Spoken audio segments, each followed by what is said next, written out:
Ya, nah beberapa slide tadi sudah terlewati. Di sini Ibu sudah masuk pada materi yang ketiga, yaitu struktur surat dinas. Jadi anak-anak ketika menulis surat, ada beberapa contoh penulisan surat. Yang pertama adalah kop surat yang harus kalian perhatikan, nomor surat, tanggal surat, lampiran, perihal, alamat surat, dan salam pembuka. Di sini adalah contoh cara penulisan surat dinas. Jadi contoh cara penulisan surat dinas ini dari instansi satu ke instansi yang lain. Contohnya seperti dari sekolah MTS ke MTS Al-Fatah. Jadi di dalam penulisan surat dinas itu kalian harus memperhatikan penulisan kop surat. Yang tadi sudah terlewati tadi itu adalah salah satu contoh surat pribadi, karena slide-nya ada bermasalah jadi sudah terlewati ke materi ketiga, pembagian ketiga. Oke, di sini adalah struktur surat pribadi. Surat pribadi di sini alamat dan tanggal surat. Karena Ibu sudah pertama tadi sudah tampilkan surat tadi, contoh surat pertama tadi. Sekarang lihat pada strukturnya ada alamat, tanggal surat, salam pembuka, kalimat pembuka, isi surat, dan penutup surat. Yang terakhir adalah nama dan tanda tangan. Jadi surat pribadi di sini ada berbagai macam surat pribadi. Yang surat pribadi contohnya nanti tadi ya, kalian lihat pada slide yang tadi, nanti Ibu akan mengirim dalam bentuk PDF ya. Dan di sini alamat, tanggal itu kalian harus memposisikan cara penulisannya harus berada pada di dalam penulisan itu ada pada kalimat pada paragraf yang mana.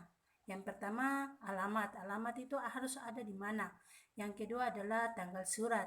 Jadi harus tanggal surat itu contohnya yang mana. Nanti kalian akan lihat contoh pada slide yang tadi kita sudah lewati tadi. Yang berikut adalah salam pembuka. Salam pembuka ini sudah masuk di pertengahan antara tanggal dengan alamat tadi. Nah, dia sudah masuk dengan sejajar dengan isi surat.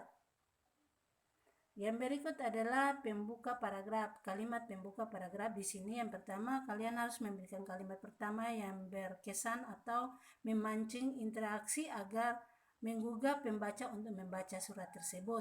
Kalau isi biasa kalau dalam paragraf itu isi ada pada pertengahan kalimat itu. Jadi nanti kerangka penulisan surat nanti Ibu akan menulis atau Ibu akan menggambar dan nanti Ibu akan mengirim dalam bentuk PDF.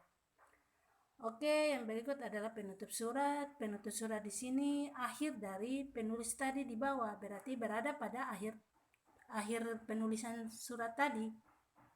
Nama dan tanda tangan. Nah, sebelum nama dan tanda tangan itu kita dapat penutup surat dulu, baru di bawahnya ada tertanda siapa ya. Nah, terus nama baru tanda tangan ada pada kiri atau kanan, berarti ada kalau tanda tangan dan nama biasanya ada pada bagian kanan, sedangkan tanggal berada pada bagian kanan, sedangkan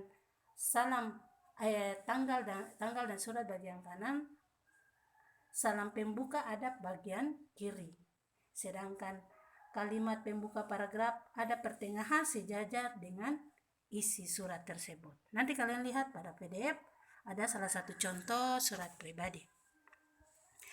Ini ada salah satu contoh pribadi ini Ibu tampilkan ini contoh surat pribadi. Ini tanggalnya ada pada bagian kiri atas, bagian kanan atas, dan salam pembuka ada pada bagian kiri atas. Ada di sini ada tanda tangan TTD, di bawahnya nama. Nah, ini adalah salah satu contoh surat pribadi. Sedangkan contoh surat dinas itu ada pada slide 2 tadi yang sudah kita lewati. Nanti kalian akan melihat pada PDF nanti.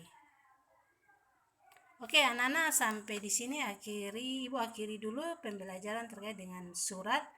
Ada tugas buat kalian kemarin terkait dengan surat pribadi. Kalian akan membuat surat pribadi itu, setelah itu kalian membaca dan mengupload ke dalam bentuk link. Itu saja anak-anak. Assalamualaikum warahmatullahi wabarakatuh.